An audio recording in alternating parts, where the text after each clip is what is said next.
In a daring heist that was ripped right out of a Hollywood script, two men disguised as cops pulled off the greatest art theft in history, vanishing with $500 million worth of masterpieces from the Isabella Stewart Gardner Museum. No alarms, no clues, no arrests, and decades later, the art remains lost. Buckle up as we dive into the world of the biggest art heist in history. Within the heart of Boston lies a gem unlike any other. Founded by Isabella Stewart Gardner, a visionary who defied the norms of her era to craft a collection that spanned the globe and the ages. The museum, modeled after a 15th century Venetian palace, is a work of art in itself. It houses an impressive array of art, including works by Rembrandt and Michelangelo. Among the museum's collection are some of the most valuable pieces known to the art world. The collection boasts masterpieces such as Botticelli's The Tragedy of Lucrezia and Rembrandt's Portrait of a Lady and Gentleman in Black. These masterpieces continue to captivate and inspire, embodying the museum's enduring legacy as a beacon of art and history. But it's not just the art that makes the museum unique, it's the way Gardner wove her personal story into the very fabric of the building. Each room, each arrangement tells a story, a memory, or a reflection of Gardner's encounters and experiences.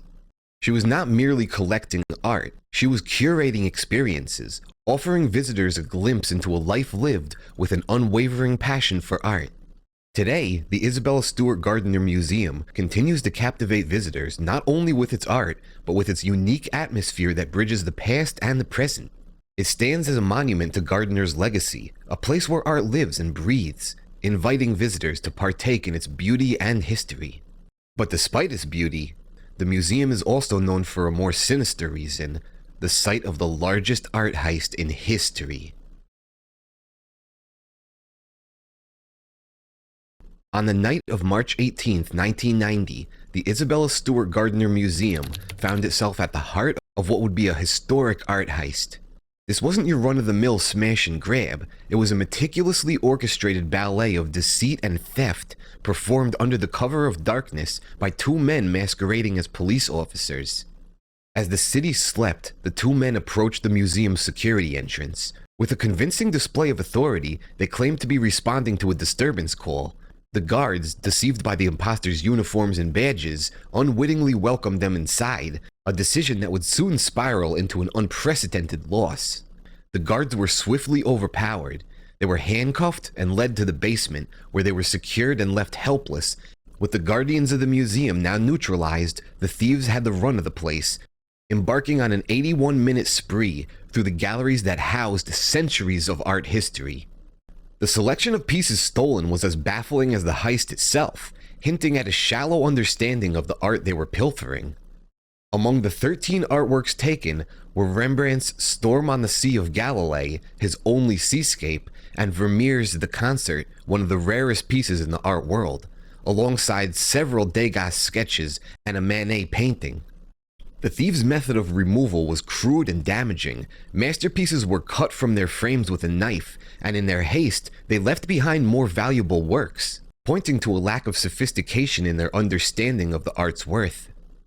The aftermath of the heist revealed a scene of disarray. Empty frames and the remnants of cut canvases stood as silent witnesses to the theft. The museum's alarm system, surprisingly, had failed to trigger a response, and the external world remained oblivious to the heist until the guards were discovered the following morning. This audacious theft didn't just rob the museum of its treasures, it stole pieces of history, culture, and beauty that belonged to humanity. As the sun rose over Boston that day, it cast light on a heist that would become a legend, a mystery that continues to perplex and fascinate, leaving a void in the art world that has yet to be filled. In the wake of the heist, a feverish search ensued, sparking one of the most extensive and high-profile investigations in art theft history. The FBI, along with local law enforcement and international art crime experts, launched a sprawling effort to recover the stolen masterpieces and apprehend those responsible. Yet, as days turned into years, the trail seemed to grow colder, and the mystery deepened. The investigation was a labyrinth of leads and dead ends. Early on, the FBI focused on the criminal underworld, where it was believed that the stolen artworks could be used as collateral in illegal transactions. This angle led to numerous raids and interviews, yet yielded little in the way of tangible results. In parallel, the art world mobilized to recover the stolen works. The museum offered a reward, a sum that would grow over the years to $10 million, one of the largest ever for the recovery of stolen art. Art recovery specialists and agencies worldwide kept the missing pieces on their radar, circulating images and information to dealers, collectors, and law enforcement across the globe. But as the years turned into decades, the art remained stubbornly hidden, with each promising lead dissolving into frustration.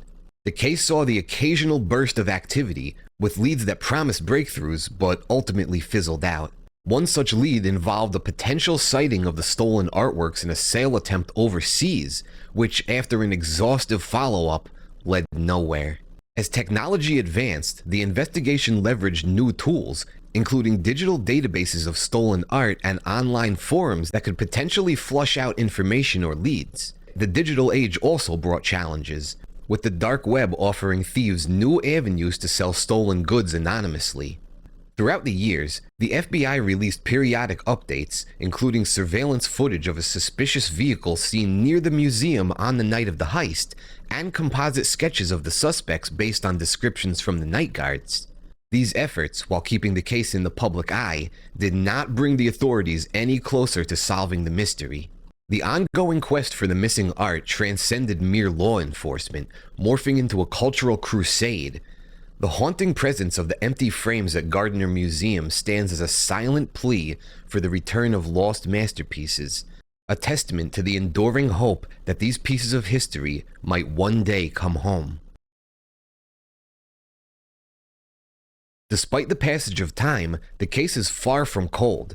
It continues to simmer in the public consciousness, fueled by the occasional lead. In an unyielding effort to recover the lost treasures, the museum has maintained the empty frames on its walls. This decision serves not only as a reminder of the lost, but as a symbol of hope and determination. The frames, now iconic, stand as a visual plea for the art's return, resonating with visitors and keeping the story alive. The investigation into the heist has had a lasting impact on museum security worldwide. In the wake of the theft, institutions globally have reassessed and fortified their defenses, adopting advanced surveillance, stringent access controls, and sophisticated protocols to guard against similar breaches. Legal efforts to facilitate the return of the art have also evolved. The statute of limitations on the theft has long expired, meaning those who possess the art could potentially return it without facing charges, a fact that law enforcement and the museum have highlighted in their appeals. This legal nuance adds another layer to the ongoing narrative, offering a pathway for the art's return. As the years march on, the Isabella Stewart Gardner Museum heist remains one of the art world's most enduring mysteries and a poignant reminder of the fragility of cultural heritage. The collective hope for the return of the stolen masterpieces endures, a testament to the belief that art belongs not to a single individual or institution, but to humanity as a whole.